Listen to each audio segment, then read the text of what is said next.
දේශනා මාලාවට සම්බන්ධ වෙන්නේ. ඒක නිසා මේ දේශනාව තුළින් මේ උතුම් ධර්ම දේශනාව තුළින් සියලු දෙනාටම උතුම් චතුරාර්ය සත්‍ය අවබෝධයේ පිණිස මේ උතුම් ධර්ම දේශනාවේ කුසල කර්මය සියලු දෙනාට හේතු වාසනා වේවා කියන ප්‍රාර්ථනාවෙන් යුක්තව ධර්ම දේශනාව ආරම්භ කරමු. පින්තුනි, අද සුපුරුදු පරිදි මේ දේශනා මාලාවේ මජ්ක්‍ධිම නිකායේ මූල පරියාස වර්ගයේ සම්මා දිට්ඨි කියන මේ සූත්‍රයමයි අපි සාකච්ඡා කරන්නේ. අද අපි උත්සාහ කරනවා මේ ගණනාව ඉඳලා අපි මේ දේශනාව සිදු කරනවා. අද මේ දේශනාව අපි අවසන් කිරීමට උත්සාහ කරනවා. පින්නතුනි, මේ සම්මා දිට්ඨි සූත්‍රය ඉතාම වැදගත් සූත්‍රයක්. ටිකක් ගැඹුරු සූත්‍ර දේශනාවක්. සාරිපුත්ත මහ රහතන් වහන්සේ ආයුෂ්මත් භික්ෂුන් වහන්සේලාට දේශනා කළ ඉතා වටිනා සූත්‍ර දේශනාවක්. මේ සූත්‍ර දේශනාව තුළ පැහැදිලි කරන්නේ ලෞකික සම්මා දිට්ඨියට වඩා ලෝකෝත්තර සම්මා දිට්ඨිය ඇති කරගන්නේ කෙසේද කියන එකයි පැහැදිලි කර දෙන්නේ. ඒක නිසා මේ දේශනාව හොඳට ශ්‍රවණය කරන්න, ඒ වගේම මේ දේශනාව හොඳට ශ්‍රවණය කරලා පසු ඔබ කල්පනා කරන්න, හිතන්න මේ පිළිබඳව. ඒ වගේම මෙනෙහි කරන්න. එතකොට ඔබට මේ ධර්ම දේශනාව තව තවත් අවබෝධ කරගන්නට, මේ සම්මා දිට්ඨිය පිළිබඳව අවබෝධ කරගන්නට ඔබට ශක්තිය ලැබෙනවා.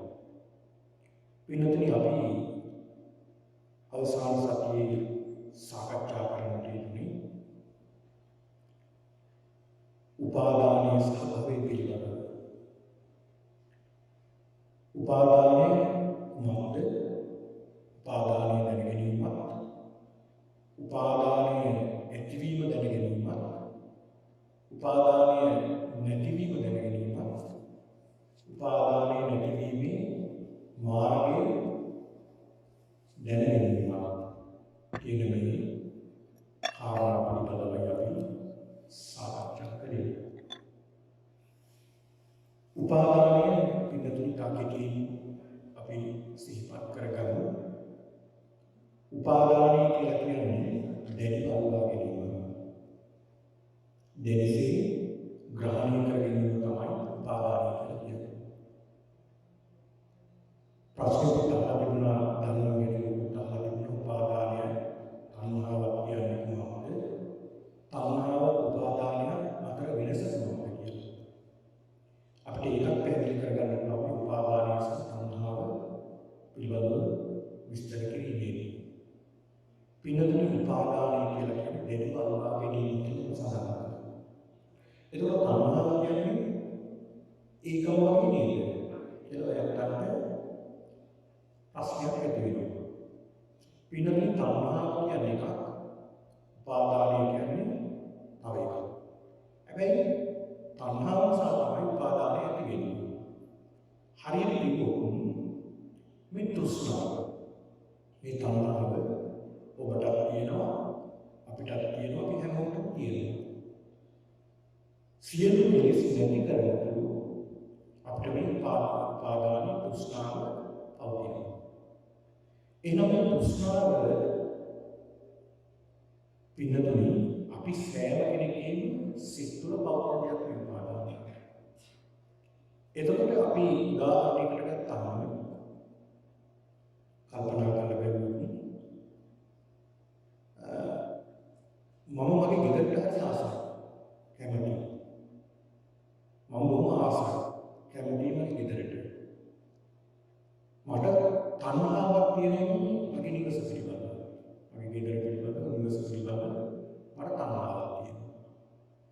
හැබැයි මේ තණ්හාව තිබුණාට මේ තණ්හාව මගේ හිතේ තියෙන මේ ගෙදර පිළිබඳව මම අමාරුවෙන් හරි මේ ගෙදරට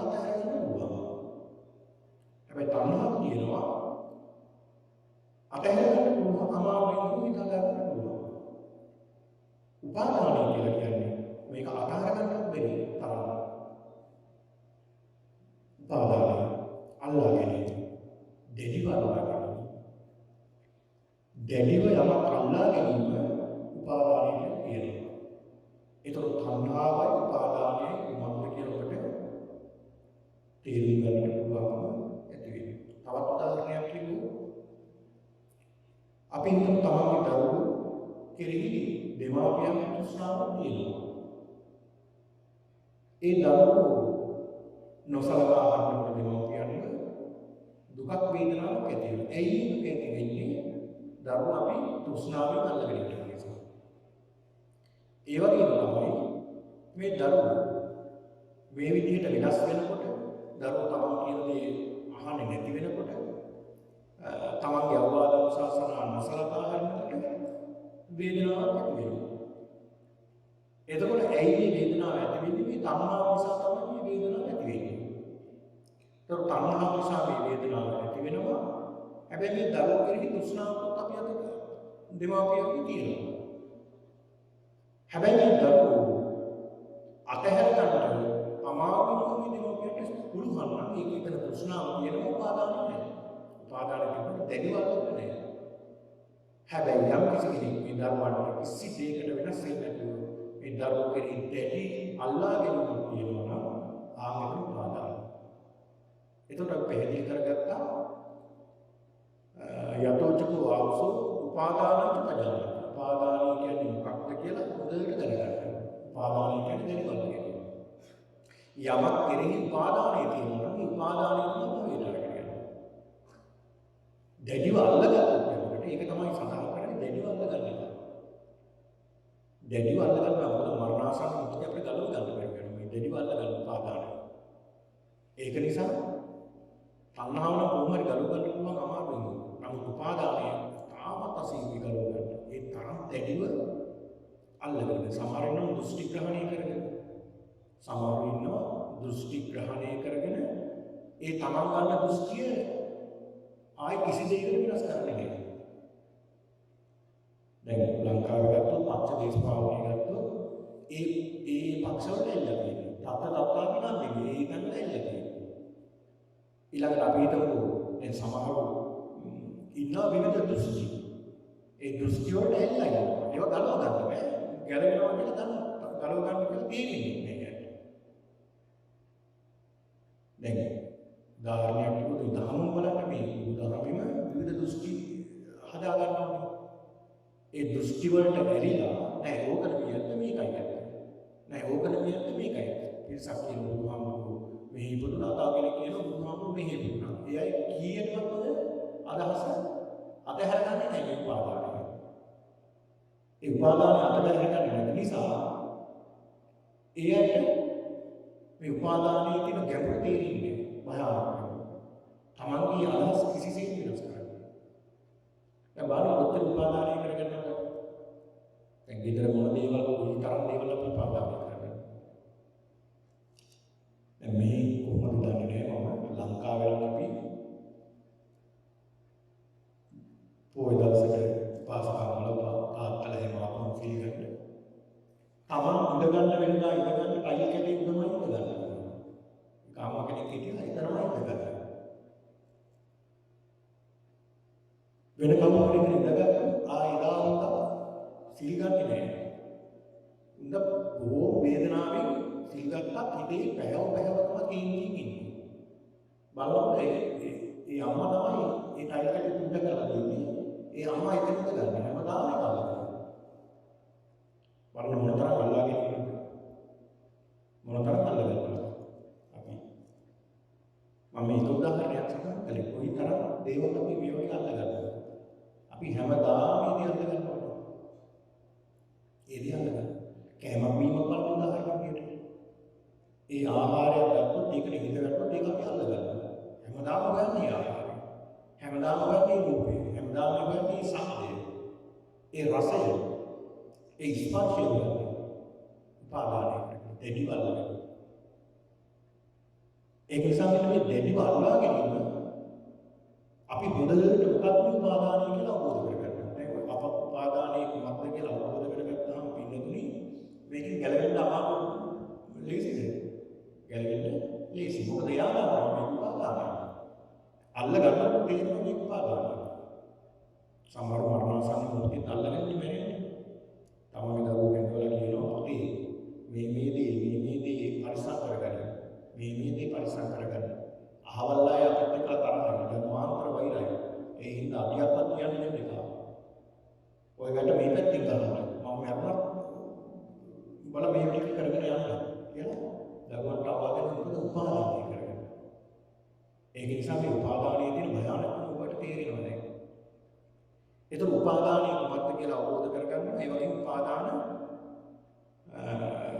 ඇති වෙන්නේ මොකක්ද? උපාදාන ඇති වෙන තණ්හාව නිසා. ඒතර උපාදානය නැති කරන්නේ කොහොමද? තණ්හාව නැති කරගන්න උපාදාන නැති වෙන්නේ. තණ්හාව නැත්නම් උපාදානයක් නැහැ. බලන්න මොනතරම් හේතුඵල න්‍යායානුකූලද මේ දේශනාව. එකකට එකක් හරිය ලස්සනට මනස ගැලපෙනවා. එක හේතුවක් නිසා තව දෙයක් ඇති වෙනවා. ඒ පළවෙනි හේතුව නැති කරනකොට පළවෙනි නැති වෙනවා. ඉතින් ඒක නිසා පිටතොනි මෙන්න මේ කියන උපාදානය නැති කර මාර්ගෙ දුන්නොත් මේ සඳහන් කරනවා ඒ තමයි අරිය වට්ටනිකුම ආර්ය අෂ්ටාංග මාර්ගය. සම්මා දිට්ඨි, සම්මා සංකප්ප, සම්මා වාචා, සම්මා කම්මන්ත, සම්මා ආජීව, සම්මා වායාම, සම්මා සති, සම්මා සමාධි. මම මේක විස්තර කරන්න යන්නේ ඔබ දන්නවා මේ ආර්ය අෂ්ටාංග මාර්ගය.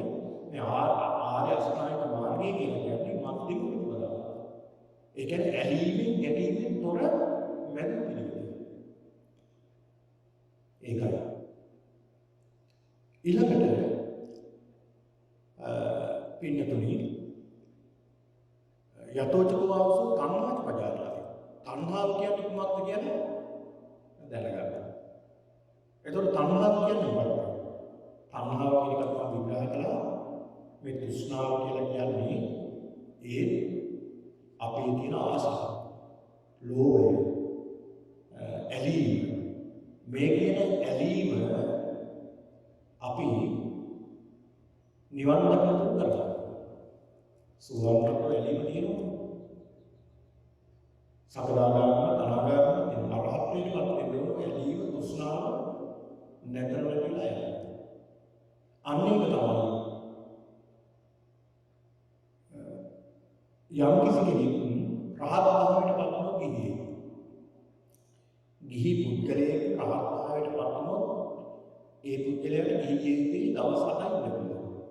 එක්කෝ පින්නම් පානවා නැත්නම් පැවිදි වෙනවා. ඔබ අහලා තියෙනවා. ඒකට හේතුව මොකද්ද? මොකද ඔහුට මේ ගිහි ජීවිතයේ අවශ්‍ය කරන තෘෂ්ණාව ඔහුගේ හිතේ නැහැ. මොකද තෘෂ්ණාව ඇති කරලා තියෙනවා.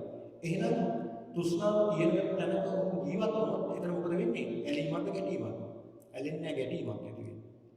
ඒතර මේ ගැටීම නිසා ප්‍රශ්න ගැටලු ඇති වෙනවා. ඒක නිසා එක්කෝ යා පින්නම් පාන්නෝනේ එක්කෝ පැවිදි භාවයටපත් වෙන්න ඕනේ. ඒ කියන්නේ ඇලීමක් ගැටීමක් නැති තැනකට එන්න ඕනේ. ඉතින් ඒක නිසා මේ තෘෂ්ණාව කුමක්ද කියලා හොඳට අවබෝධ කරගන්න ඕනේ. ඒ අවබෝධ කරගෙන තෘෂ්ණාව ඇති වෙන්නේ මොකක් නිසාද කියලා හොඳට දැනගන්න ඕනේ. තෘෂ්ණාව ඇති වෙන්නේ කුමක් නිසාද? වේදනාව නිසා තමයි තණ්හා. වේදනාපච්චය තණ්හා. වේදනාව නිසා තමයි තෘෂ්ණාව ඇති වෙන්නේ. එහෙනම් තෘෂ්ණාව නැති කරන්න මොකද කරන්න ඕනේ? තෘෂ්ණාව නැති කරන්න නම් වේදනාව නැති කරන්න ඕනේ. මාර්ගය මජ්ක්‍ධිමා පටිපදා, මෙදු පිළිවෙත. මෙන්න මේ ක්‍රමේනොත් පුළුවන් සම්මා දිට්ඨියටපත් වෙන්න කියලා සඳහන් කරනවා. ඒ ස්වාමීන් වහන්සේලා සඳහන් කරනවා අනේ ස්වාමීනි සරියුත් හාමුදුරුවනේ බොහොම ලස්සනයි වංශික දේශනාව. හරිම ලස්සනයි. අපිට හොඳට අවබෝධ වුණා. ස්වාමීනි තවත් ක්‍රමයක් තියෙනවද මේ ක්‍රමයේ ඇර මේ සම්මා දිට්ඨියටපත් වෙන්න? තවත් ක්‍රමයක් තියෙනවද මේ සම්මා දිට්ඨියටපත් වෙන්න කියලා සඳහන් කරනවා. මහණෙනි තවත් ක්‍රමයක් තියෙනවා මේ සම්මා දිට්ඨියටපත් වෙන්න. ඒ තමයි යතෝචකෝ ආවසෝ වේදනංච පජානාති. යම් කිසි ආර්ය ශ්‍රාවකයෙක් වේදනංච පජානාති. වේදනාව නැති කළොත් මේ වේදනාව දැනගන්න පජානාති කියන්නේ මනාව දැනගන්න. ඒතර මොකක්ද මේ වේදනාව? අපි දැනගන්න ඕනේ මේ වේදනාව. වේදනාව පින්නතුනි සඳහන් වෙනවා මේ වේදනාව කියන්නේ වින්දනය. දැන් ඔයත්තන්ට මේ වේදනාව කියලා කියපුවාම අපිට මතක් වෙන්නේම මේක දුක් වේදනාවක් විදියට. වේදනාව කියපුවා එහෙමනේ අපි සාමාන්‍යයෙන් සිංහල භාෂාවේ ව්‍යවහාරයේ භාවිතා කරන වේදනාව කියම අයියෝ මට හරි වේදනාවක් මේක. ඒ කියන්නේ අපේ සංකල්පයක් තියෙනවා මේක වේදනාව කියලා කියන්නේ දුක් වේදනාවක්ම තමයි. නෑ මේක මේ බුදුදහමෙන් විග්‍රහ කරන වේදනාව කියලා කියන්නේ සැප වේදනාවක්, දුක් වේදනාවක්, අදුක්කම අසුඛ වේදනාවක්. කියන්නේ මෙන්න මේ. ඒ සියල්ලටම කියන පොදු නමක් තමයි වේදනාව කියලා කියන්නේ. වේදනාව කියලා කියන්නේ. එතකොට අපේ ජීවිතේම ප්‍රගුණ කරන්න මේ තුනනේ.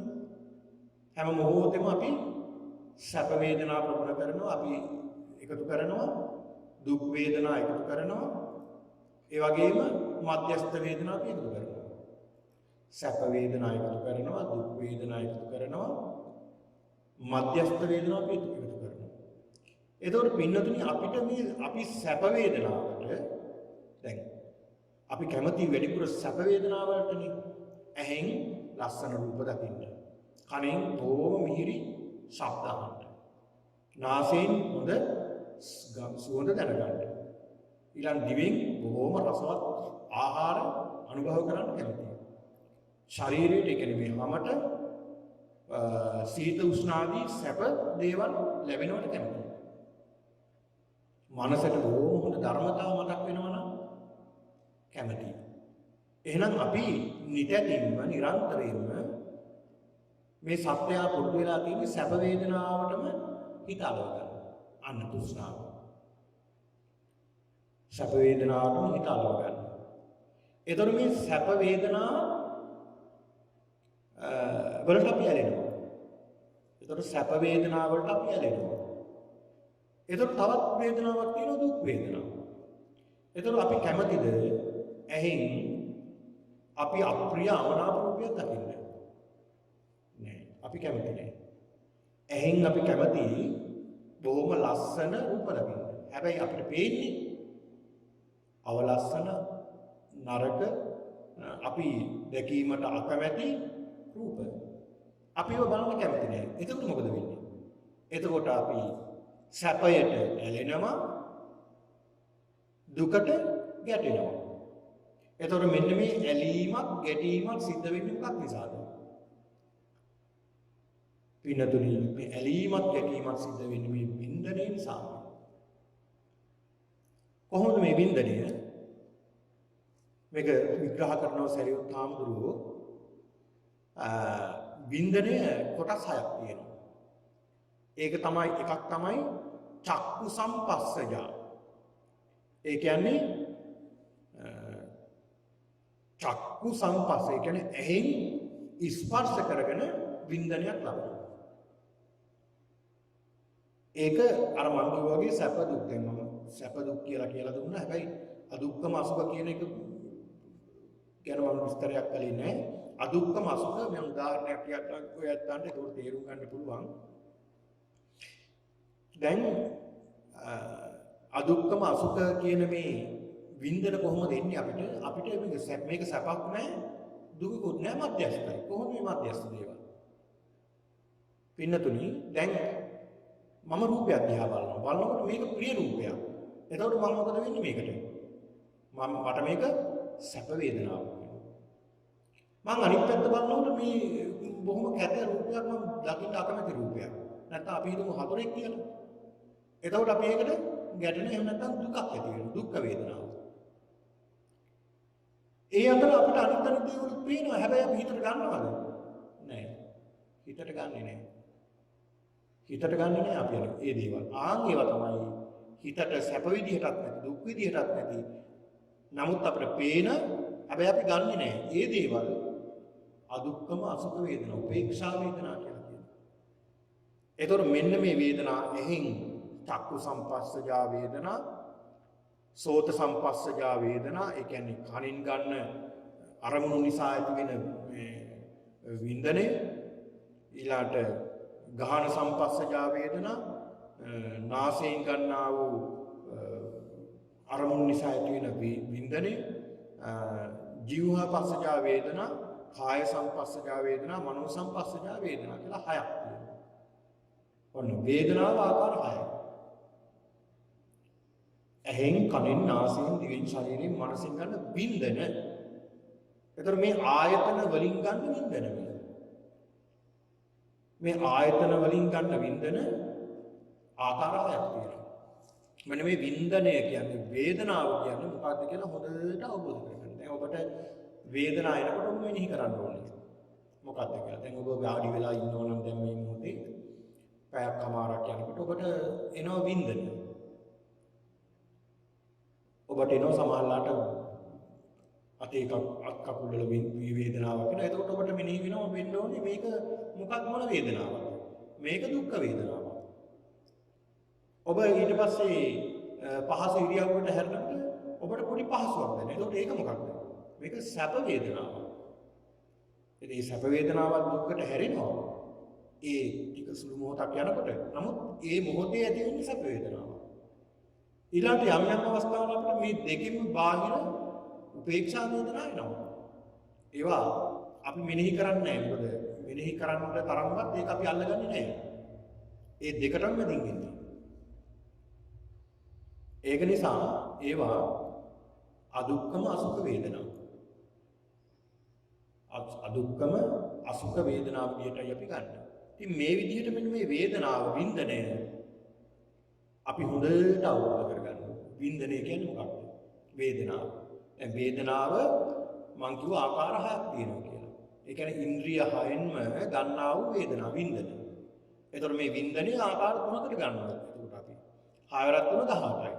ආකාර 18කට මේ වේදනාව අපි ගන්නවා. සැප වේදනා 6යි, දුක් වේදනා 6යි, උපේක්ෂා වේදනා 6යි. ආකාර 18 වේදනා 18ක් කියන්නේ ඒකයි. වේදනාව 108කුත් වෙනවා මම 18කුත් වෙනවා. ඒ 18 වෙන ආකාරය. වින්දනේ ආකාර 18ක් වෙනවා. ඔතන. ඔය 18 ආකාරයට ගන්නා වේදනාව ඔබ මෙනෙහි කරන්න ඕනේ, අවබෝධ කරගන්න ඕනේ මොකක්ද මේ වේදනාව කියලා කියන්නේ. එතකොට සඳහන් කරනවා දැන් වේදනාව කියන්නේ මොකක්ද කියලා දැනගන්න. වේදනංච පජානාති. ඊළඟ වේදනා සමුදයංච පජානාති. එතකොට මේ වේදනාව ඇති වෙන්නේ කුමක් නිසාද කියලා දැනගන්න. දැන් වේදනාව දැනගත්තා. ඊළඟ වේදනාව ඇති වෙන්නේ කුමක් නිසාද කියලා දැනගන්න ඕනේ. කුමක් නිසාද මේ වේදනාව ඇති වෙන්නේ? මේ වේදනාව ඇති වෙන්නේ ස්පර්ශය නිසාමයි. ස්පර්ශය නිසා. ඒ කියන්නේ අපි ඇහෙන් රූප ස්පර්ශ කිරීම මේ කියන්නේ මේ ආයතන හයෙන් ස්පර්ශය ඇතිවීම නිසා තමයි වින්දනයක් ඇති වෙන්නේ. එතකොට මේ වේදනාව නැති කරන්නේ කොහොමද? ස්පර්ශය නැති කිරීමෙන් වේදනාව නැති වෙනවා. මාර්ගය ආර්ය අෂ්ටාංග මාර්ගය. ඒ කියන්නේ ඇලීමෙන් ගැටීමෙන් තොර මධ්‍යස්ථ භාවය. ඇලීමෙන් ගැටීමෙන් තොර මධ්‍යස්ථ භාවයේ සිටීමෙන් තමයි මේ වේදනාව නැති කරගන්න පුළුවන්. එහෙම සඳහන් කළාම ඒ ස්වාමීන් වහන්සේලා බොහොම සතුටු වෙනවා. ස්වාමීනි හරිම ලස්සනයි මනරම්. ස්වාමීනි බොහොම ලස්සනයි. මේ සම්මා දිට්ඨියට ඒ ආකාරයෙන් පැමිණෙන්න පුළුවන් කියලා. ස්වාමීනි ඒ ආකාරය හැර තවත් ආකාරයක් තියෙනවා, තවත් මාර්ගයක් තියෙනවා මේ සම්මා දිට්ඨියට පැමිණෙන්නට කියලා. දැන් මම මේ සඳහන් කරන දේවල් වල එකක් අවබෝධ කරගත්තත් ඔබ සම්මා දිට්ඨියෙක් වෙනවා. මේ මෙතන සඳහන් වෙන මේ 16ම අවබෝධ කරගන්න අවශ්‍ය නැහැ. එකක් අවබෝධ කරගත්තා නම් එතනින්ම ඔබ සම්මා දිට්ඨිය. එකක් ගැන හිතුවත් ඇති. එකක් ගැන මෙනෙහි කළත් ඇති.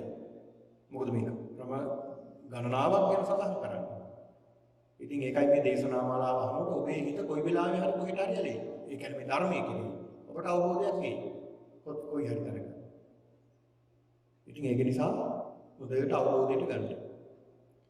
මහණෙනි තියෙනවා තවත් ක්‍රමයක් තියෙනවා එහෙර.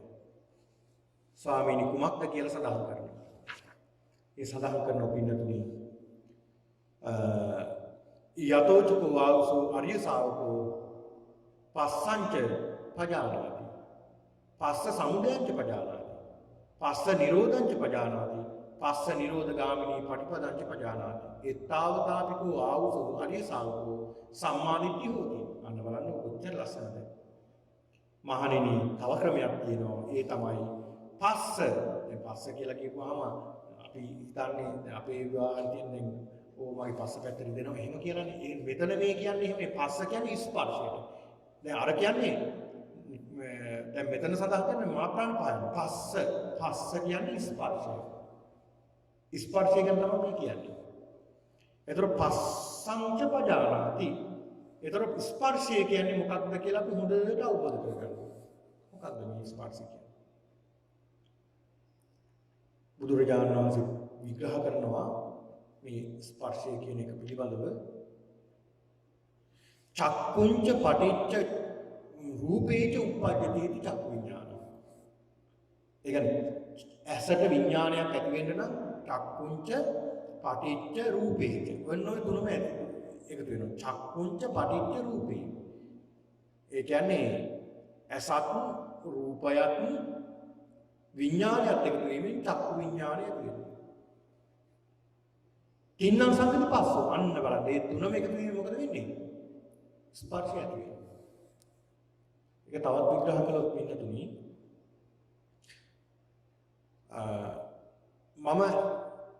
මට ඇහෙන් පේන රූපයක් බලනකොට මට ලස්සන රූපයක් පේනවා. ඒ පේනකොටම ඒ රූපය ඇහි ස්පර්ශ වෙනවා. ඒ කියන්නේ ඒ රූපය ඇහිලා හේවෙදලා ආයෙත් යනවා තමයි. ඒ රූපය කියන්නේ ඇහැට පේන්නේ වර්ණ රූපනේ. වර්ණ සංතාන. ඒ කියන්නේ වර්ණ සහ හැඩය තමයි අපිට පේන්නේ. ඒ කියන්නේ වර්ණයක් පේනවා හැඩයක් පේනවා. ඒ කියන්නේ ආලෝකයේ පේන්නේ සුදු පාට අඳුර තමයි අනිත් පාටට පේන්නේ. මේ කියන වර්ණය සහ හැඩය විතරයි අපිට අපි ග්‍රහණය කරගන්න.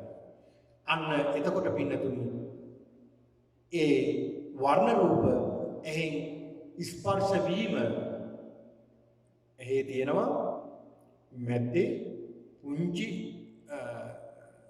නිකන් මුං ඇටයක් වගේ එතෙන්ට තමයි වර්ණ රූපය ගෙනෙන්නේ.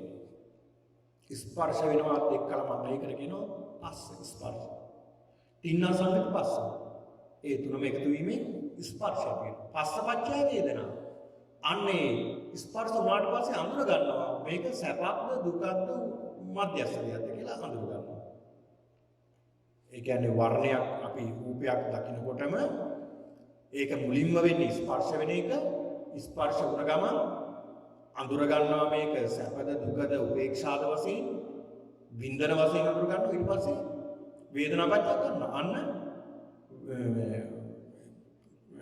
පස්ස වේදනා සංඥා අඳුර ගන්නවා මේ හැඩින් මේ මොකද්ද මේ කවුද මේ කොහොම කෙනෙක්ද මේ අවුසද කඩුද මිටිද මහතද මෙයාගේ වයස කීයද අර සියල්ල සංඥාවෙන් අඳුර ගන්නවා.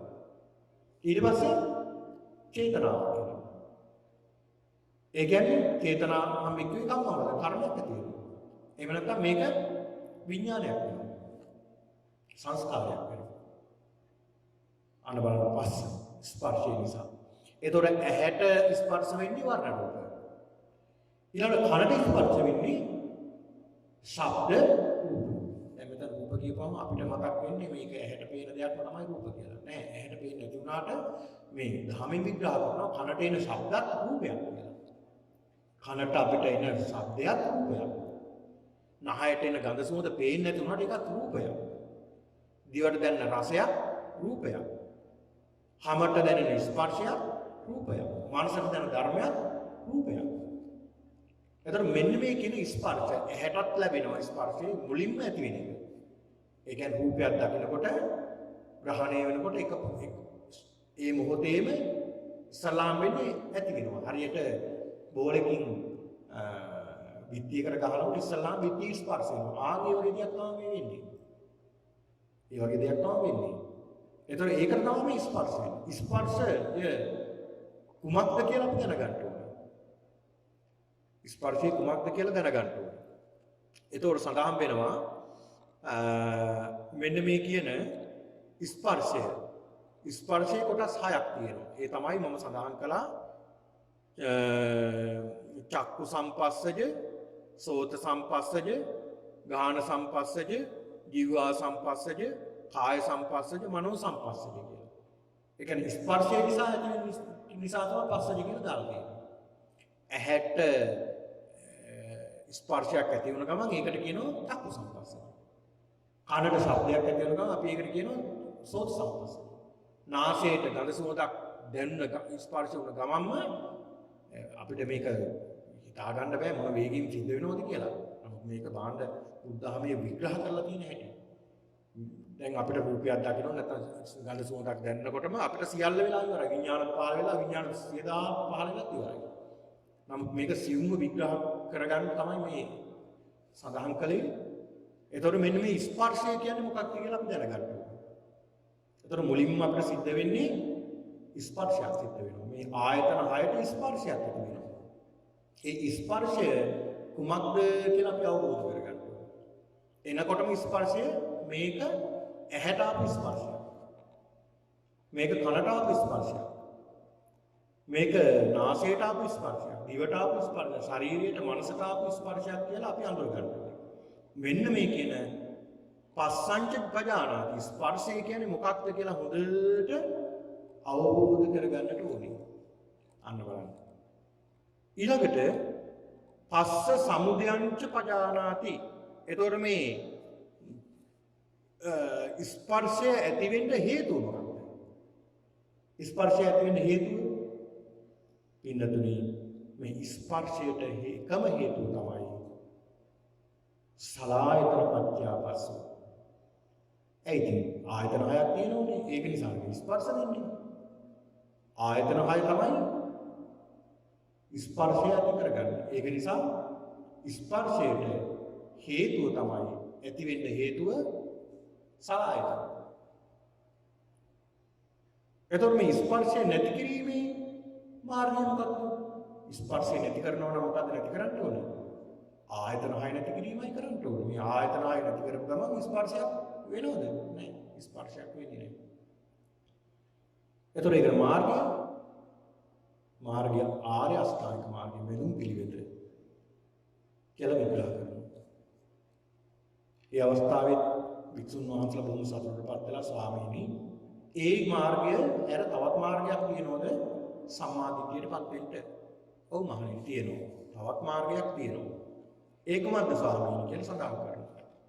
සඳහන් කරනවා මහණෙනි යතෝචකෝ ආවසෝ සලායතනං පජානාති. ආයතන 6 කියන්නේ මොකක්ද කියලා හොඳට අවබෝධ කරගන්නට ඕනේ. සලායතන මොනවද මේ සලායතන? කියන්නේ 6ක්. ආයතන කියන්නේ අරමුණු ගන්න. ඇස එක ආයතනයක්. කන එතකොට ඒක දැන් ඔය ඇස කන නාසය දිව ශරීරයේ මනස කියන මේ ඉන්ද්‍රියන් එතන විග්‍රහ කරන ආයතන විදියට. දැන් ඔය ඉන්ද්‍රියන් විවිධ විදියට විග්‍රහ කරනවා. ආයතන විදියට, විඥාන විදියට විග්‍රහ කරනවා. දැන් මෙතන විග්‍රහ කරන්නේ ආයතන විදියට. කියන්නේ ආයතනයකින් සිද්ධ වෙන්නේ ගනුදෙනු කිරීමක් නේ. ආයතනයකින් සිද්ධ වෙන්නේ. එතකොට මේ ඇහැ කියන ආයතනයෙන් මොකද කරන්නේ? ගනුදෙනු කරනවා. ඇහැ කියන ආයතනය මොනවද ගනුදෙනු කරන්නේ මේ ඇහින්? රූප ගනුදෙනු කරන්නේ. හොඳ රූප ගන්නවා, නරක රූප බැහැර කරනවා. හොඳ රූප ගන්නවා, නරක රූප බැහැර කරනවා. ඒ කියන්නේ ඇලීමක්, ගැටීමක් ඇති කරගන්නවා. අභ්‍යන්තරයේ සිද්ධ වෙන්නේ ඇලීම සහ ගැටීම. ඇලීම සහ ගැටීම කියලා කියන්නේ තණ්හා වේදනා, උපාදාන. මේවා. එතකොට මේ කියන ආයතන 6. ඇහැ කියන්නේ ආයතනයක්. කන කියලා කියන්නේ එක ආයතනයක්. කනෙන් ශබ්ද තමයි අපි ගනුදෙනු කරන්නේ ශබ්දත් එක්කලා. ඇහෙන් ශබ්ද ගන්නෙ නෑ, කනෙන් ශබ්ද ගන්න. ඒ නිසා ඇහැට අපිට ග්‍රහණය වෙන්නේ රූප, කනට ග්‍රහණය වෙන්නේ ශබ්ද, නාසයට ග්‍රහණය වෙන්නේ ගඳ සුවඳ, දිවට ග්‍රහණය වෙන්නේ රස, මේ හමට අපිට ග්‍රහණය වෙන්නේ ස්පර්ශ, මනසට ධර්ම. දැන් මනසට මොන වගේ ධර්මද? දැන් අපි දැක්ක දෙයක් පස්සේ ආවිලා කල්පනා කරනවා. අපි සමාල්ලාවට නිකන් වේකින් වෙලාවට සමාල්ලාවට කල්පනා කරනවානේ අපි දැක්ක දේවල්, විඳ දේවල්, අහවල් දවසේ මේ වගේ රසමය ගෑමක් කෑවා. අනේ මෙහෙමයි මේක මේ වගේද මේ කොහොම හදලා දන්නේ මේක කියලා අපි කල්පනා කරනවා. අන්න ධර්මතාව. මනසේ ගොඩනගාගෙන කලින් තිබුණ දේවල් මතු කර කල්පනා කරනවා. ඒකට කියනවා පස්ස ස්පර්ශ. මනසින් ධර්මතාව. මේ කියන්නේ මේ ආයතන 6 නිසා තමයි ඇති වෙන්නේ ස්පර්ශය. එතකොට මෙන්න මේ ආයතන 6 මොකක්ද කියලා හොඳට අපි දැනගන්නට ඕනේ. සලායතන සමුදයන්ච පජානාති. එතකොට මේ සලායතන ආයතන 6 ඇති වෙන්නේ මොකක්ද හේතුව කියලා දැනගන්න ඕනේ. මොකක් නිසාද මේ සලායතන ආයතන 6ක් ඇති වෙලා තියෙන්නේ අපිට? මේ ආයතන 6ක් අපිට ඇති වෙලා තියෙන්නේ වෙන කිසිම හේතුවක් නිසා නෙමෙයි. එකම හේතුව තමයි නාම රූප පත්‍ය සලආයතන. නාම රූප නිසා තමයි ආයතන 6ක් ඇති වෙලා තියෙන්නේ. දැන් ප්‍රශ්නෙකුත් අහලා තමයි ඒකත් මෙතනින් විග්‍රහ කරනවා ඊළඟ කාරණාවෙත් මේ නාම රූප කියන්නේ මොකක්ද කියන එක. ඒතර මේ නාම රූපය නිසා තමයි නාමය සහ රූපය නිසා තමයි ආයතන 6ක් හටගන්නේ. එතකොට පින්නතුනි මේ සලආයතන නිරෝධංච පජානාති. සලආයතන නිරෝධය නැති කිරීමේ ක්‍රමයක් දැනගන්න ඕනේ. කොහොමද මේ සලආයතන නිරෝධය නැති කරන්න ඕන ක්‍රමය? නාම රූප නැති කරන්න ඕනේ. නාම රූප නැති කිරීමෙන් සලආයතන නැති වෙනවා. සලආයතන නිරෝධ ගාමිනී පටිපදංච පජානාති. එතන ආයතන 6 නැති කිරීමේ මාර්ගය මොකක්ද? ඒ මාර්ගයත් සීල සමාධි ප්‍රඥා මේ කියන ආර්ය අෂ්ටාංගික මාර්ගය. මේ කියන ආර්ය අෂ්ටාංගික මාර්ගයේ මැදුම් පිළිවෙත ඇලීම සහ ගැටීම නැතුව මධ්‍යස්ථව කටයුතු කිරීම. ඒක තමයි මෙන්න මේ කියන ආයතන 6 නැති කරන්න කියන එකම ක්‍රමය. එතනස් ඒ වික්ෂුන් වහන්සේලා බොහෝම සතුටටපත් වෙලා සඳහන් කරන ස්වාමී තව ක්‍රමයක් තියෙනවාද? ඔව් තව ක්‍රමයක් තියෙනවා. සම්මාදිට්ඨියටපත් වෙන්න. ඒ තමයි යතෝචකෝ ආවුසස් නාම රූප පජානාති. නාම රූප කියන්නේ මොකක්ද කියලා දැනගන්නට ඕනේ. ඒතර මොකක්ද මේ නාම රූප කියලා හොඳට දැනගන්න ඕනේ. පජානාති කියන්නේ හොඳට දැනගන්න ඕනේ නාම රූප කියන්නේ. ප්‍රශ්නයක් අහලා තිබුණා මේ නාම රූප කියන්නේ මොකක්ද? නාමය සහ රූපය කියන්නේ මොකක්ද කියලා පැහැදිලි කරලා දෙන්න කියලා. එතකොට අපිට ගන්න පුළුවන් ස්කන්ධ පහෙන් අපි රූප වේදනා සංඥා සංකාර විඥාන. දැන් රූපය කියලා කියන්නේ අපිට පේන රූප. ඒ කියන්නේ මේ ආයතන 6 දැන් විග්‍රහ කළානේ. ඇස රූපයක්. ඇස රූපයක්. කන කියලා කියන්නේ රූපයක්. නාසය රූපයක්. දිව රූපයක්. හම රූපයක්. ඇස කන නාසය දිව ශරීරය. එතකොට මේ කියන ආයතන 6 මේවා අපිට අභ්‍යන්තරව පිළිලා තියෙන රූප. අභ්‍යන්තර රූප. ඒ කියන්නේ අපි තුල පිහිටලා තියෙන රූප. එතකොට අභ්‍යන්තර රූප බාහිර රූපක් තියෙනවා මේකට. මොනවද මේ? එතකොට ඇහැට පේන වර්ණ රූප ඒවත් රූප. ඒවත් රූප. ඒ කියන්නේ අභ්‍යන්තර රූප සහ බාහිර රූප ගැටීමක් මේ වෙන්නේ විඥානය නිසා. එතකොට වර්ණ රූප, කනට ශබ්ද රූප, නාසයට ගන්ධ රූප, දිවට රස රූප, ශරීරයට ස්පර්ශ රූප. මේ කියන ටික තමයි රූපය කියලා සඳහන් වෙන්නේ. රූපය. නාමය කියලා කියන්නේ ඕන නාමය හොඳට මතක තියාගන්න. නාමය කියන්නේ වේදනා සංඥා ස්පර්ශ කියන මේ ටික. වේදනා සංඥා ස්පර්ශ මනසිකාර රූපයට ගන්න. මේ නාමයට ගන්න. වේදනා සංඥා ස්පර්ශ මෙන්න මනසිකාර කියන මේ කොටස්. එතකොට වේදනා සංඥා සංකාර. එතකොට කොහොමද මේවා සිද්ධ වෙන්නේ? ඒතර මේ වේදනා කියන එක අපිට පේනවද නැහැ. මේක නාමයක්. හැබැයි මේක අපිට දැනෙන දෙයක්. සංඥා හැඟීමක් ඇති වෙනවා. ඒකත් නාමයක්. සංඛාර වේදනා සංඥා සංඛාර සංස්කාර කියන්නේ ගොඩනගා ගන්න නාමයක්. ඊළඟට ඒකට එකතු වෙන විඥානය විඥාන නාම රූප විඥාන. විඥාන නාම රූප වශයෙන් අපි දකින්න ඕනේ මේ ශරීරය කෙරේ. දැන් මෙතන සඳහන් අපි විග්‍රහ කළේ නාම රූප. නාමය කියලා කියන්නේ වේදනා සංඥා ස්පර්ශ මානසිකාරය. එතකොට රූපය කියන්නේ ඇස කන නාසය දිව ශරීරය ඒකට ඒවට කියනවා අපි අභ්‍යන්තර රූප බාහිර රූප ඒවට එකතු වෙනවා රූප ශබ්ද ගන්ධ රස ස්පර්ශ. මෙන්න මේ කියන ආයතන ටිකෙන් සහ ඒවට ග්‍රහණය වෙන රූප ඒවට කියනවා අපි රූප.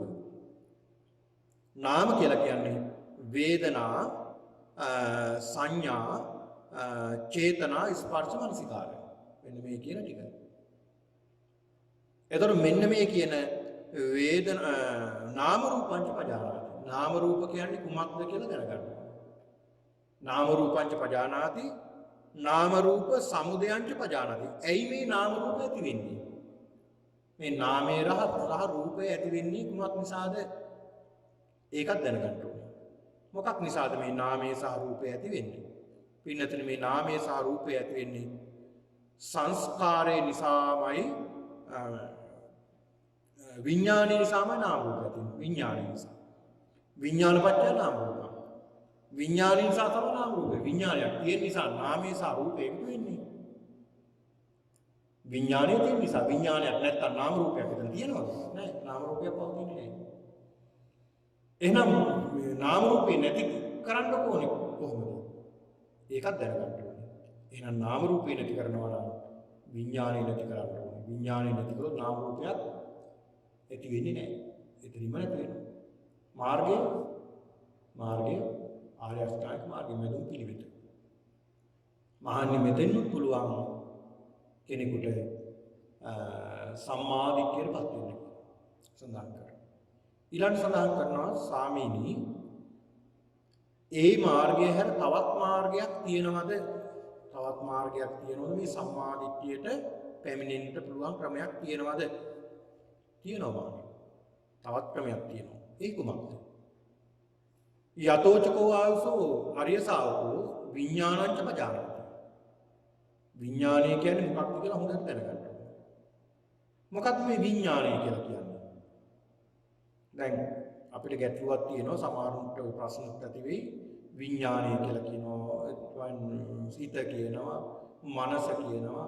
දැන් මොනවද මේ එකටමද කියන්නේ නැත්නම් මේවා තුනක්ද එකක්ද දෙකක්ද කොහොමද කියලා ප්‍රශ්නයක් ඇති වෙන්න පුළුවන්. ඔය ධර්මයේ සඳහන් වෙන යම් යම් තැන්වල මනස විඥානය දැන් චක්කුංච පටිච්ච රූපේ උප්පජ්ජති චක්කු විඥානය. එතන චක්කු විඥානය. එතන ආයතනයක් විදිහට තමයි එතන විඥානය කියලා ගත්තේ. ඊළඟ සඳහන් පන්දනං චපලං චිත්තං දුරක්ඛං දුන් නිවාරය. මෙතන එතන සඳහන් චිත්තං. එතන සිත. ඒ සිත කියලා එතන ගන්නේ ඒකටම තමයි මේ සඳහන් කරන්නේ. එතන වස්තුවක් විදිහට තමයි ගන්නෙ. මනෝපුබ්බංගමා ධම්මා මනෝසිට්ඨාම.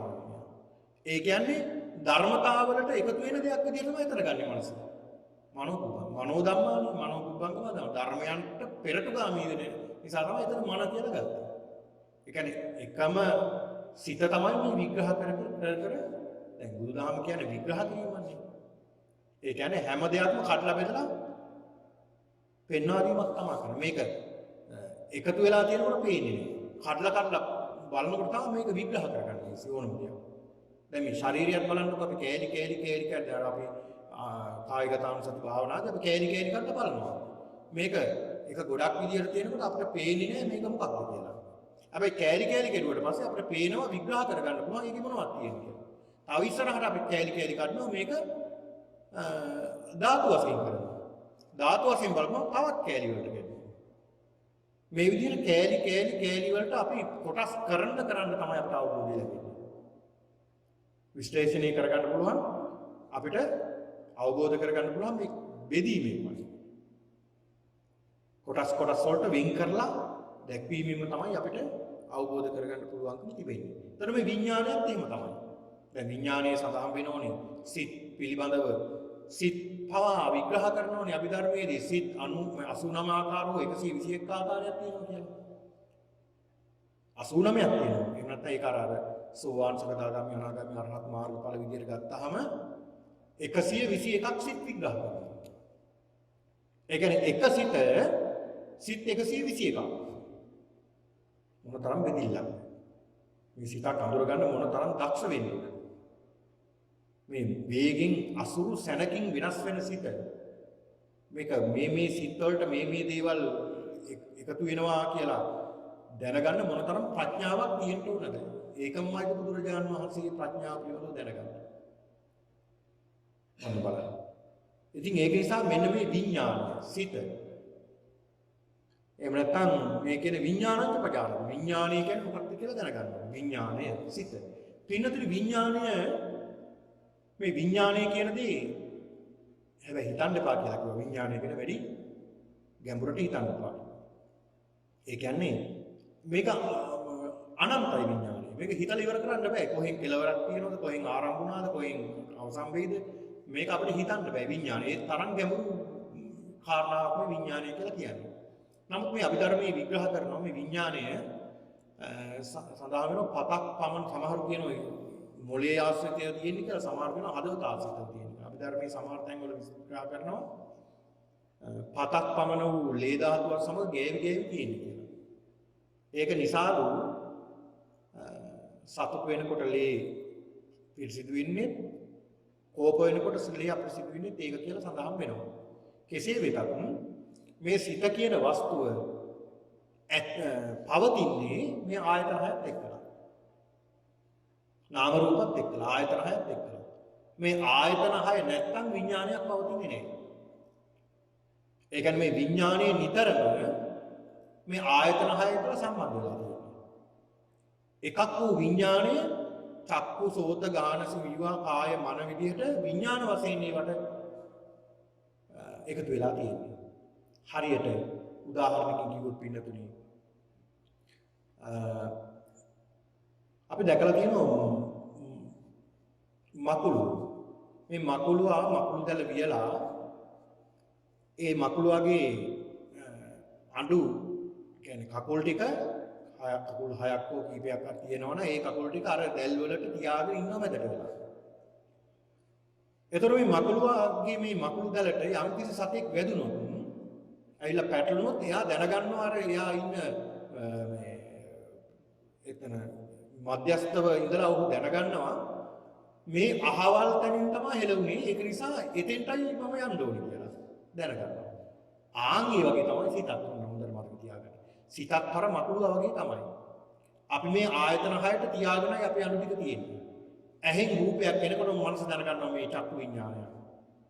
කනින් ශබ්දයක් එනකොටම දැනගන්නවා මේ කනින් ආපු දෙයක් මේ. ගඳ සුවඳ එනකොටම දැනගන්නවා මේ නාසයෙන් ආපු දෙයක්. ඊළඟට දිවෙන් ආපු ගමන් දැනගන්නවා මේ දිවෙන් ආපු රසයක් මේක. ඒක වේගින් අඳුරගෙන මේක මොන රසද කොහෙද මේක නිෂ්පාදනය කළේ මොන වගේ දෙයක්ද මේක තියෙන්නේ මොන රසකාරකද දාලා තියෙන්නේ මේක කෑවොත් මොකද වෙන්නේ නොකෑවොත් මොකද වෙන්නේ මේ සියල්ල මේකෙන් අඳුර ගන්න ශනිකව විඥානය. මොන තරම් දක්ෂද මේ විඥානය වේගින් අඳුර ගන්න. ඔන්න බලන්න. මේ විඥානය. එතකොට මේ විඥානය කියන දේ පින්නතුනේ පවතින්නේ මොකක් නිසාද? මේ තෘෂ්ණාව නිසා, ආසාව නිසා, ස්පර්ශය නිසා තමයි මේ විඥානය පවතින්නේ. එතකොට මේ විඥාණයට දැන් කොහොම හරි විඥානයක් අපිට ඇවිල්ලානේ මේ ස්කන්ධ පහ තුලට පංචස්කන්ධය තුලට දැන් අපි කියන්නේ පංච උපාදානස්කන්ධ කියලානේ. මේ පංච උපාදාන කියන්නේ අපි අල්ලගන්න නිසා. මේ අල්ලගෙන තියෙන නිසා විඥානේ මේවට අපි කියන උපාදානස්කන්ධ කියලා. දැන් අපිට මේ උපාදාන තිබුණාට දැන් අපි හිතමු රහතන් වහන්සේ නමක් උන්වහන්සේට උපාදානයක් නැහැ. උන්වහන්සේට පංචස්කන්ධයක් විතරයි. උන්වහන්සේ අල්ලගන්නේ නැහැ. නමුත් කොහොම හරි උන්වහන්සේලාට කයක් ලැබිලා තියෙනවා විඥානිකුත් ඒ නිසා ලැබිලා තියෙනවා උන්වහන්සේලා ක්ලේශ පරිනිර්වාණය කළා තියෙනවා ස්කන්ධ පරිනිර්වාණය කරන තුරු උන්වහන්සේලා වැඩ ඉන්නවා උන්වහන්සේලා වැඩ ඉන්නවා ඒ කියන්නේ උන්වහන්සේලා විඥාණයෙන් අල්ලගන්න නෑ කිසි දෙයක් උන්වහන්සේලා අල්ලගන්න බෑ ඇලීමක් සහ ගැටීමක් නෑ උන්වහන්සේලා සියල්ල නැති කරලා තියෙනවා ඒ සියල්ල උන්වහන්සේලාට වේදනාවක් ආවම උන්වහන්සේලා විග්‍රහ කරගන්නවා මේ වේදනාව කොහෙන්ද ආවේ බලනවා ඒ බල්ල උන්වහන්සේලා ඒක එතනින්ම අයින් කරගන්නවා ඒ කියන්නේ අර ධාර්මීය හාමුදුරන් සඳහන් කළේ දිත්තේ දිත්ත මත්තා සුතේ සුත මත්තා මුතේ මුත මත්තා විඤ්ඤාතේ විඤ්ඤාත මත්තා කියලා සඳහන් කළේ බුදුරජාණන් වහන්සේ. කියන්නේ දැක්කනම් දැක්ක තැනින් අයින් කරගන්න. එවනම් එව තැනින් අයින් කරගන්න. එතනින් එහාට යනවා. ආන් එතනින් එහාට උන්වහන්සේලා යන්නේ නැහැ. එතනින් එහාට යන්නේ නැත්නම් උන්වහන්සේලා ඇලීමක් නැති නිසා. ඒ ඇලීමක් තෘෂ්ණාවක් කැමැත්තක් උපාදානයක් නැති නිසා උන්වහන්සේලා එතනින් එහාට යන්නේ නැහැ. හැබැයි අපිට උපාදානිය තියෙනවා. ඒක නිසා අපි එතනින් එහාට යනවාමයි. එතනින් එහාට අපි ඒකාන්ත වශයෙන් යනවාම තමයි. ඒක නිසා මෙන්න මේ කියන විඥානයක් විග්‍රහ කරගන්න ඕනේ මොකක්ද කියලා. මෙන්න මේ කියන විඥානය නිසා තමයි සියල්ල මේ සිත නිසා තමයි වෙන්නේ. ඔක්කොටම හිතනේ කියලා අපි කියනවනේ. ඔනෝයි සිත. සිත කුමක්ද කියලා අවබෝධ කරගන්න ඕනේ. ඒක නිසා තමයි චිත්තානුපස්සනාවේ සඳහන් කරන්නේ හිත එනකොට සිතවිලි මොකක්ද කියලා මෙනෙහි කරන්න. මේ මෙනෙහි කරනකොට චිත්තාලයක් කරනකොට තමයි මෙනෙහි වෙනවා. ආසාවක් වෙනකොට මේක ආසාවක්. රාග සරාගම් වාචිත්තං සරාග චිත්තං පජානාති. මේ රාග සහිතක්. මේක ද්වේෂ සහිතක්. මේ ද්වේෂ සහිතක් මම අරන් ගියොත් මේක මේ වගේ විනාශයක් වෙන්නේ. කියලා ඔබට විග්‍රහ කරගන්න පුළුවන් මේ සිත ගැන. එතකොට ඔබට පුළුවන් එතනින් මේ අකුසලිය ආයතපත් කරගන්න. බලන්න මේ මෙනෙහි කිරීමෙන් කොච්චර වටිනා ධර්ම කාරණා රසක් අපිට විග්‍රහ කරගන්න පුළුවන්. ඒක නිසා විඥානංච පජානාති. එතකොට විඥාන සමුදයංච පජානාති. විඥානය ඇති වෙන්නේ මොකක් නිසාද කියලා සමුදය. ඇති වෙන්නේ මොකක් නිසාද කියලා දැනගන්නත් ඕනේ. මොකක් නිසාද මේ විඥානය ඇති වෙන්නේ? පින්නතුනේ මේ විඥානය ඇති වෙන්නේ සංඛාරය නිසා, සංස්කාරය නිසා. සංස්කාරය නිසා තමයි මේ විඥානය ඇති වෙන්නේ. එතකොට මේ විඥානය නැති කරන්න මොකද කරන්න ඕනේ? විඥානය නැති කරන්න සංස්කාරය නැති කිරීමෙන් විඥානය නැති කරන්න. සංස්කාර නැත්නම් එතන විඥාන නැහැ. සංස්කාර තිබ්බොත් විඥාණයට පවතින්න පුළුවන්. සංස්කාර නැති කරොත් විඥාණයට පවතින ක්‍රමයක් නැහැ. ඒක නිසා සංස්කාර නැති කළාම විඥානය මාර්ගය ආර්ය අෂ්ටාංග මාර්ගය මධ්‍යම ප්‍රතිපදාව. මෙතෙන්නුත් මහන්න පුළුවන් සම්මා දිට්ඨියටපත් වෙන්න. අනේ සාදු සාදු ස්වාමීනි සාදු සාදු කියලා සඳහන් කරනවා ස්වාමීනි. ඒ මාර්ගයට තවත් ක්‍රමයක් තියෙනවද මේ සම්මා දිට්ඨියටපත් තියෙනවා නේද? තවත් ක්‍රමයක් තියෙනවා. ඒ තමයි යතෝචකෝ ආයසෝ අරිය ශාවකෝ සංඛාරංච පජානාති. සංස්කාරය කියන්නේ මොකක්ද කියලා දැනගන්න ඕනේ. මොනවද මේ සංස්කාර? සංස්කාර කියන්නේ පින්නතුනි අපි සඳහන් කරනවා රූප වේදනා සංඥා සංඛාර විඥාන කියලා. එතන සංස්කාරයක් කියන එක සඳහන් කරනවා. අපි සංඥා කරන දැන් මෙතන රූප වේදනා රූප නිසා වින්දනයක් ලබනවා. දැන් මෙතන මම සඳහන් කළේ ඇස කන නාසය දිව ශරීරය කියන සියලු රූප මතක තියාගන්න. මේ ඇස කන නාසය දිව ශරීරය මනස තුලින් ගන්නා සියලුම රූප වේදනා ඒක නිසා අපි වින්දනයක් ඇති කරගන්නවා. වින්දනය ලබන උනින්ම ඒ කියන්නේ වේදනාවක් ඇති කරගන්න ඕනේ. ඒ කියන්නේ සැප දුක් උපේක්ෂා විදිහට වර්ග කරගන්නවා. සංඥා ඊළඟට සංඥා කියන්නේ අඳුර ගන්නවා එක තව ටිකක්. අපි දැන් සැප දුක් උපේක්ෂා විදිහට අපි ඒ වින්දනය ලැබුවා වින්දනය ලැබුව එක විග්‍රහ කරගන්නවා මේක සංඥා විදියට. සංඥා කියන අඳුර ගන්නවා තව ටිකක් උනට. මේක ගහක්ද මේක වැලක්ද මේක මිනිස්සෙක්ද අමනුස්සෙක්ද මේ මොකක්ද මේකේ වර්ණය මොකක්ද හැඩය මොකක්ද පාට මොකක්ද මේක කොහොමද මේක කොච්චර වයසද මේව සියල්ලම විග්‍රහ කරගන්න සංඥාව. ඊළඟට ඒ සංඥාවෙන් විග්‍රහ කරගත්තේ තව තව අපි තෘෂ්ණාවෙන් අලෝ ගත්තාම ඒකට ඇති වෙනවා සංස්කාරය. සංස්කාරනේ ගොඩනගන්නේ සංස්කාර. එහෙම සංස්කාර අපිට තියෙනවා පුඤ්ඤාභි සංස්කාර, අපුඤ්ඤාභි සංස්කාර, ආනිඤ්ඤාභි සංස්කාර කියලා කොටස් තුනකට. පුඤ්ඤාභි සංස්කාර, අපුඤ්ඤාභි සංස්කාර, ආනිඤ්ඤාභි සංස්කාර. දැන් මෙතන මේක විග්‍රහ වෙන්නේ නැහැ. පුඤ්ඤාභි සංස්කාර කියන්නේ අපි සිදු කරන සියලුම ස්ප්‍රින්ග්. දැන් කෙනෙකුට හිතෙන්න පුළුවන් අපි මේ පින් කරන එකක් වැඩක් නැහැ නේද? මේ සංස්කාරනේ අපි රැස් කරන්නේ කියලා. ඔව් ඇත්ත. ඒ සංස්කාර තමයි අපි රැස් කරන්නේ. හැබැයි මේ පුඤ්ඤාපි සංස්කාර රැස් කරන්නේ මොකේද අපි? මේ පින නිසාවක් මේකෙන් ගලව ගන්න. පින් කරගෙන මේකෙන් ගැලවෙන්න තමයි අපි පුඤ්ඤාපි සංස්කාර රැස් කරගන්නේ. ඒ නිසා මේ මාර්ගය මේ පින රැස් කරගන්න ඕන, පින් කුසල් රැස් කරගන්න ඕනේ අපි මේකෙන් ගැලවෙන්න. අපුඤ්ඤාපි සංස්කාර අපි කරන කුසල. ආනිඤ්ඤාපි සංස්කාර අපි භාවනා කරන ඊළඟ ධ්‍යාන සමාපatti වල සම්බන්ධලා ලබා ගන්නා වූ එතන තියෙන කුසල. ඒකත් සංස්කාරයක්. ඒකත් එකතු වීමක්. එතකොට පින්නතුනි ටිකක් ගැඹුරු කාරණාවක් මේක. එතන නිවන කියන්නේ සුඛස්සච පහනා දුක්ඛස්සච පහනා. සැපත් නැති කරනවා දුකත් නැති කරනවා. එතකොට එතන සැපකුත් නැහැ දුකකුත් නැහැ.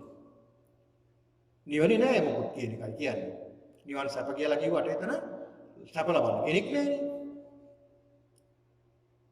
ටිකක් ගැඹුරු කාරණාවක් ඒක අපිට කතා කරනවා නම්.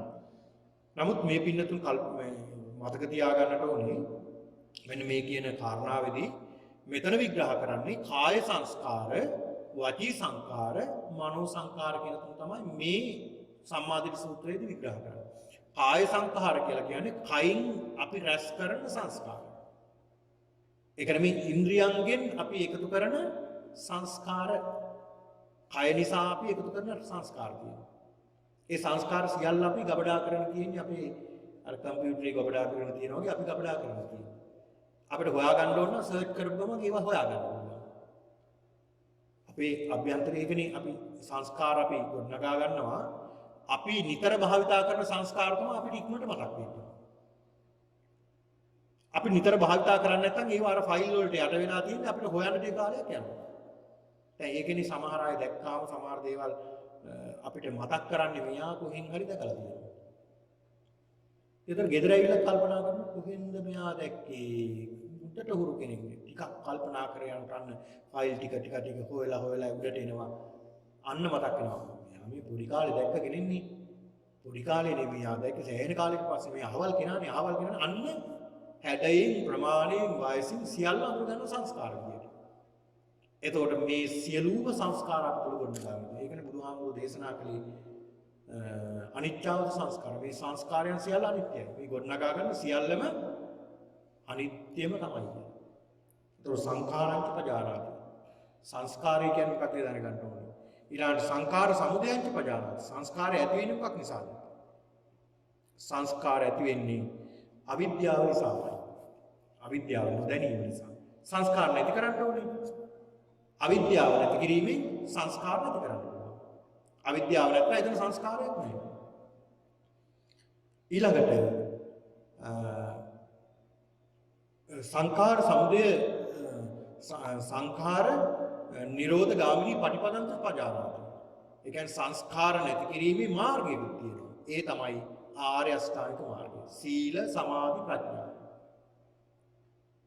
සීලය පිරිසිදු කරගෙන සමාධියටපත් වෙලා ප්‍රඥාව දිනු කර ගැනීමෙන් මේ මාර්ගය පැහැදිලි කරගෙන මේක නැති කරගන්න පුළුවන්.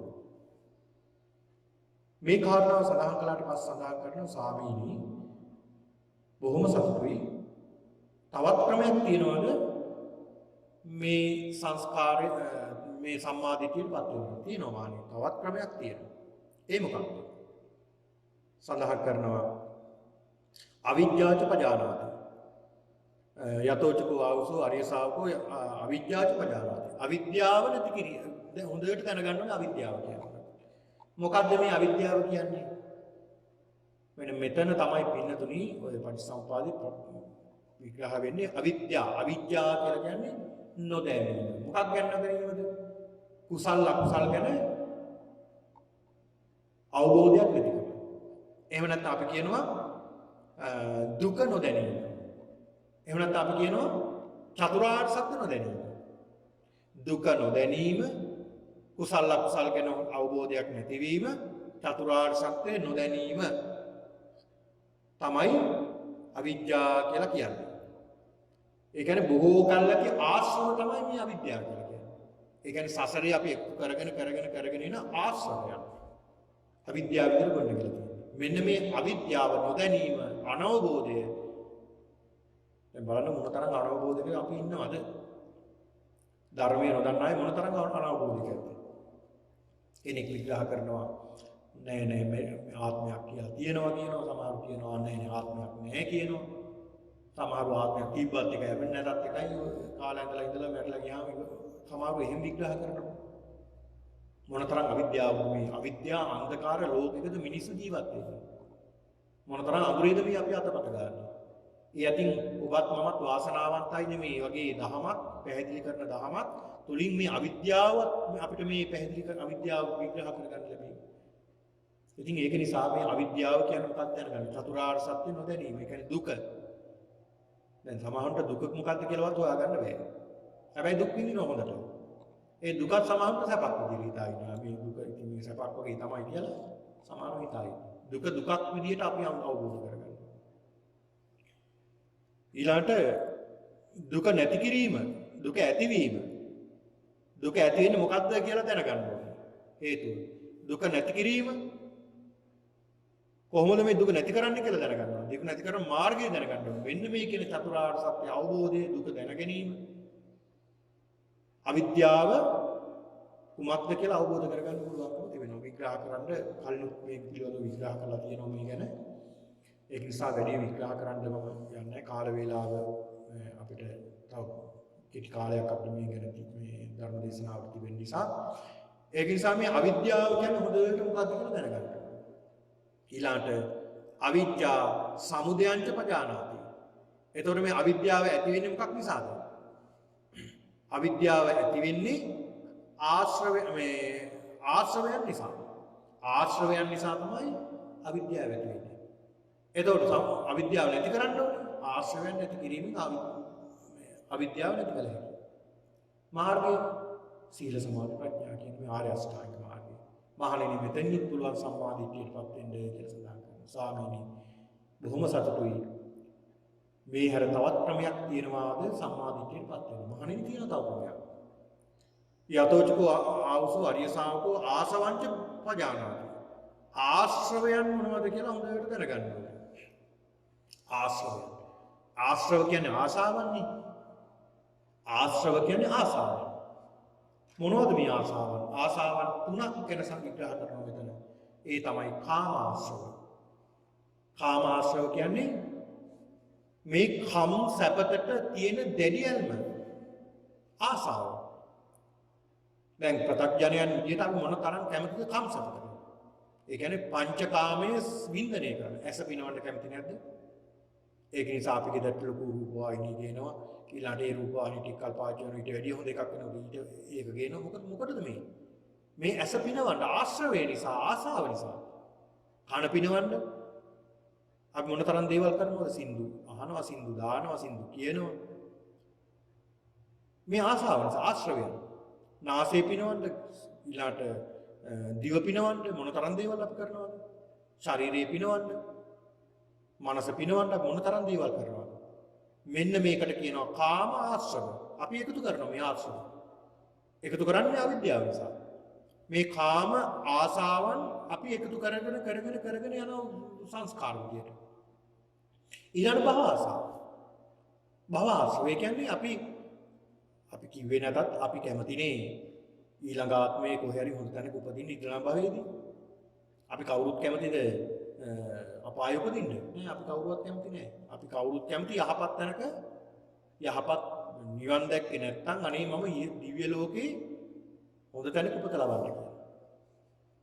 ඒත් ප්‍රාර්ථනා කරන අනිත් කෙනාට වැඩි ඉහළට යන්න කියලානේ අපි. භව ආසාව. භවේ ප්‍රාර්ථනා කරන්නේ අපි එහෙමයි. භව ආසාව කියනවා. අපි කාටත් මේක තියෙනවා. මේක නිවන් දකින්න තුරු. ඊළාට අවිද්‍යාසාව. අවිද්‍යාසාව කියන්නේ කලින් විග්‍රහ කළා අවිද්‍යාව නිසා ඇති වෙන ආසාව. කාමාසා, භවසා, විද්‍යාසා. ඉතින් මෙන්න මේ කියන ආශ්‍රවයන් කුමක්ද කියලා දැන ගැනීමත් ඊළාට ආශ්‍රවයන් ඇති වෙන්නේ කුමක්ද කිය හේතුව දැන ගැනීමත් අපි දැනගන්න ඕනේ. ඒතර මේ ආශ්‍රවයන් ඇති වෙන්නේ අවිද්‍යාව නිසා. අවිද්‍යාව නිසා තමයි ආශ්‍රවයන් ඇති වෙන්නේ. ආශ්‍රවයන් නිසා තමයි අවිද්‍යාව තියෙන්නේ. අවිද්‍යාව නිසා තමයි ආශ්‍රවයන් තියෙන්නේ. ඔන්න බලන්න. ඒතකොට මෙන්න මේ කියන අවිද්‍යාව පිළිබඳව හොඳට දැන ගැනීමෙන් මේ චතුරාර්ය සත්‍ය පිළිබඳව හොඳට දැන ගැනීමෙන් අපිට පුළුවන් ආශ්‍රවයන් ඉති කරන්න. ඒකේ මාර්ගය තමයි සීල සමාධි ප්‍රඥා විමුක්ති ඥාන දර්ශන ප්‍රතිපදාව අනුගමනය කිරීම මධ්‍යම ප්‍රතිපදාව. ඒක කියන්නේ සම්මා දිට්ඨි, සම්මා සංකප්ප, සම්මා වාචා, සම්මා කම්මන්ත, සම්මා ආජීව, සම්මා වායාම, සම්මා සති, සම්මා සමාධි. ඒ කියන්නේ සියල්ල නිවැරදි වෙන්න ඕනේ. අපේ දිවි පැවැත්ම සරල වෙන්න ඕනේ, නිවැරදි වෙන්න ඕනේ, මධ්‍යස්ථ වෙන්න ඕනේ. ඒ කියන්නේ පින්නතුනේ මේක කෙටියෙන්ම විග්‍රහ කළොත් ඇලීම සහ ගැටීම. ඒ කියන්නේ කිසි දෙයකට නොඇලීමක්, නොගැටීමක් ඒ තුල මධ්‍යස්ථ භාවය ඇති කර ගැනීමක්. තමයි මේ මාර්ගය කියලා කියන්නේ.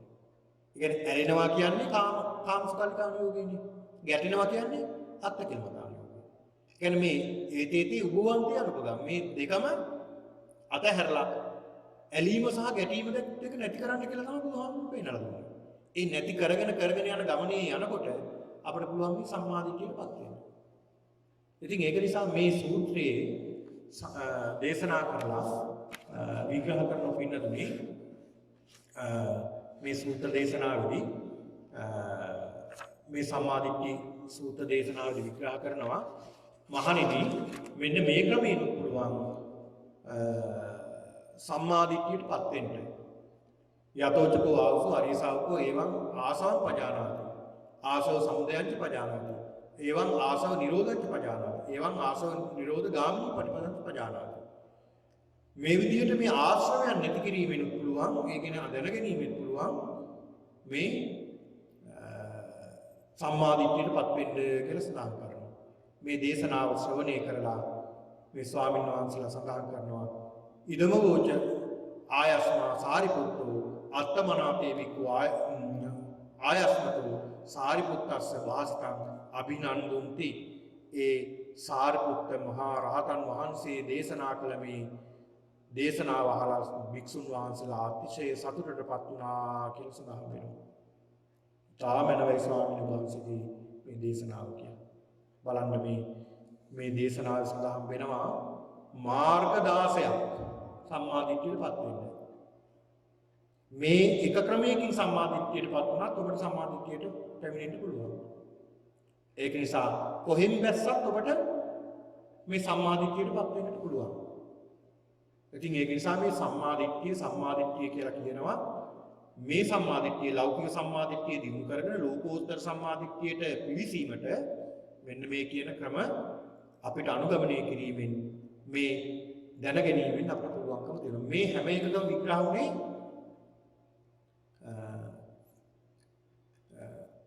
පින්නතුනි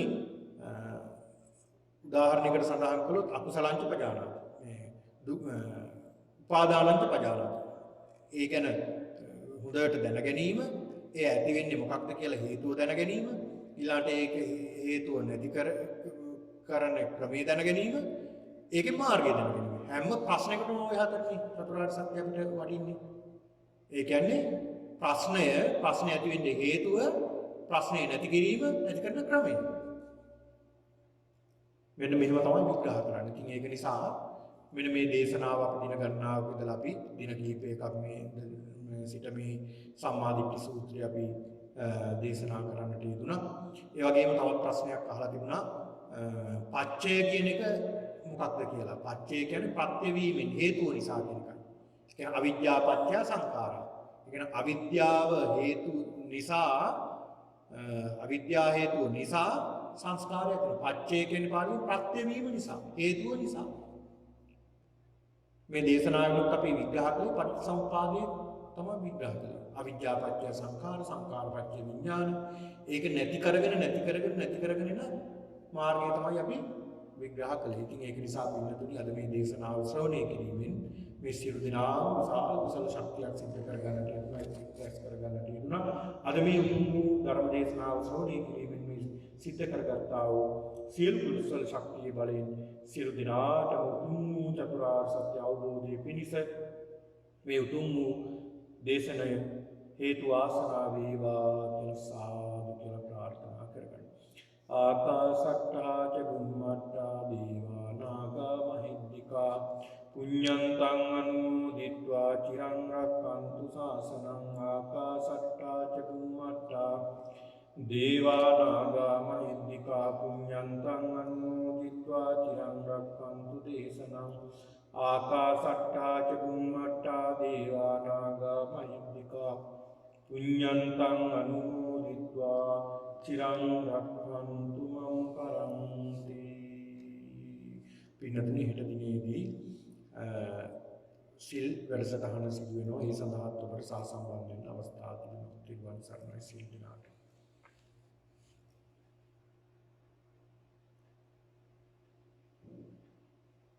සීලවත්